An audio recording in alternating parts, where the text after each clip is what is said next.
What's up, everybody? Jason with HOJ Forge today. Gonna put that new forge to the test and see if we can get it up to welding heat. Do a quick little sand my blade.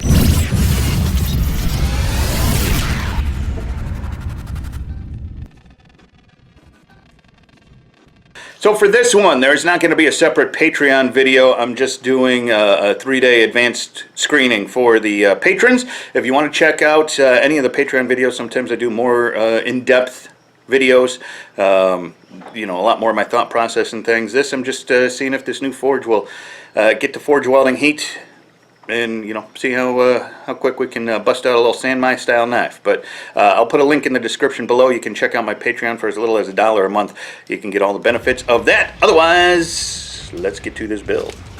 First things first, I got to find some steel. I've got a piece of 1080 high carbon steel that's just sitting here.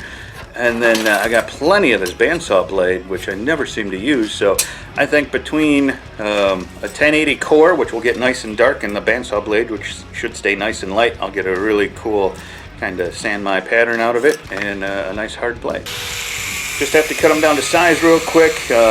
Guessing as to how much I'll need. That's kind of how I make knives. I don't measure a whole lot. I just sort of make it up as I go along. Because these have been sitting in the scrap pile for a little while, they're pretty rusty. I'm going to go ahead and clean all the rust off, any of the mill scale and things like that, and get them to a nice clean metal surface before I tack weld them together so that I can forge weld them together.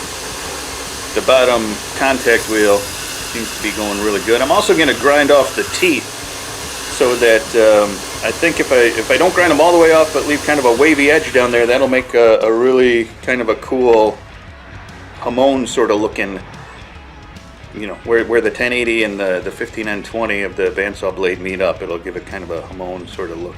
It'll be kind of neat. I'm just going to put a few tacks in here just to hold them in place.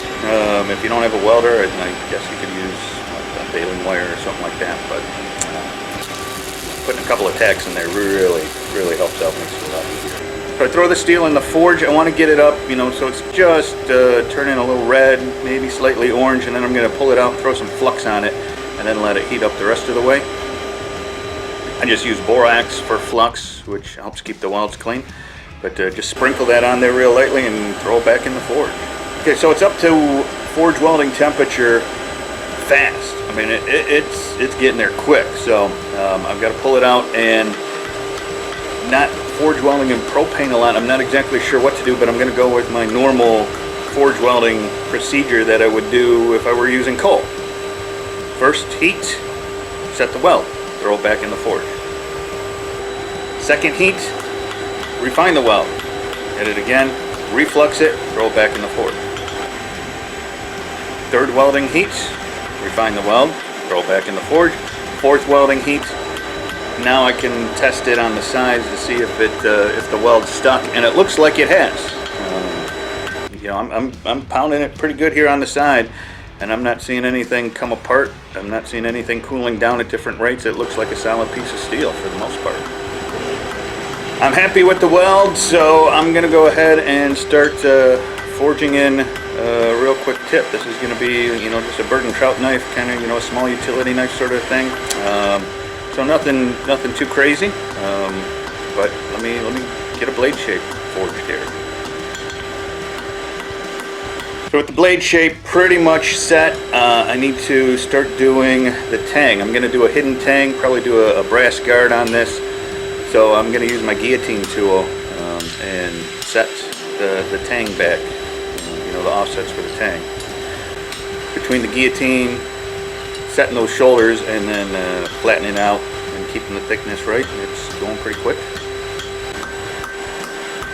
Tang's just about where I want it. I need to get the very end of it, so I've got to cut it. I could take it over to the angle grinder. I'll just use the Hardy cutoff here because I'm already standing at the end of it. Now just a couple of heats to refine the tang and get that tapered just the way I want it. So a little straightening up, try to get out some hammer marks, and everything looks pretty good. I'm going to let this cool down, take it to the grinder, refine the shape, grind in the bevels, get the tang set, and it should go pretty quick. It's not a real big knife. So cooled down here, probably, you know, about a 6-inch blade, maybe 5.5-inch blade, something like that. Got to refine the shoulders here, got to get everything ground smooth. Probably put just a real slight curve in, you know, not a drop point per se, but just a real gentle slope down on the back of the spine here. And other than that, I think everything should go good. I mean, the welds look solid, so let me grind and that'll tell me if I got any solid welds, right?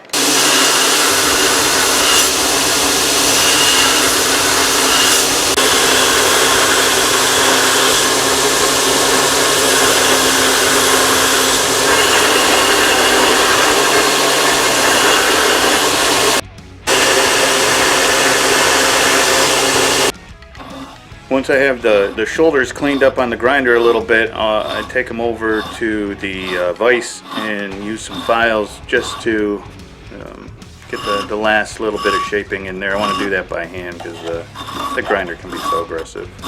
And now it's time to start the bevels. I don't really have a plan on how high to take them. I'm just going to go until I think they're where they need to be. With the bevels ground, I am ready to start thermocycling it and getting ready for heat treat. First and foremost though, I need to put my touch mark in it. So I'm going to go through 3 thermal cycles, heating it up to critical and letting it cool. And then after the last one, I'm going to heat it up to critical, and in she goes to the oil. Nice and straight. I'll put it in my bench vise, or yeah, my post vise, just to hold it straight while it finishes cooling down. But with such a small blade, shouldn't have too many issues of it wanting to warp or anything. I'm gonna clean it up just real quick with a 400 grit belt, just to get the black oxide off here, and then I'm gonna torch temper this one. Just have to be real careful while I'm grinding it here, because it's not tempered yet, and if you push too hard on it, it'll snap. Just cleaning it up on the belt sander here, just to get some of the forge scale off, some of the oxides, so I can see for the torch temper.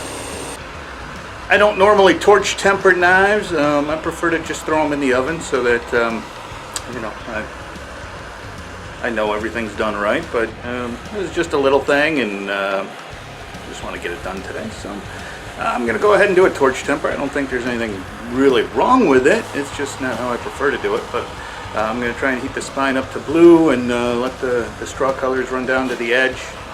Got a wet rag. Then I'm dipping the blade in to keep the edge from getting overheated. Now I just have to clean up the temper colors, and I think I'm ready to throw it in the etch.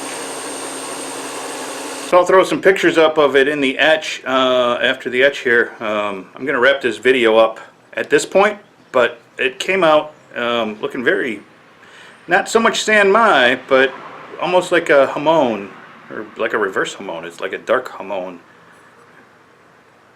rather than the white wispy clouds. It's kind of a darker thing, but I don't know, it's pretty cool. The steels aren't contrasting a whole lot, which, you know, I'm dealing with 1080 and then mystery steel in the bandsaw blades, which should be a nickel steel, but not, you know, it's what it is. So they aren't contrasting a whole lot, but that's okay. I'm getting the line, which is what I wanted, and we'll call it done. So I'm gonna wrap this video up. On the next video, I'll do a guard and put the handle on. I think I've got some curly maple from a project I just did. I've got some walnut. Actually, I've got some moose antler. Would moose antler work? Might be a little too small for moose antler. I don't know. We'll play around with that on the next video. But I appreciate you coming by and checking this out, and I will see you next time. Bye.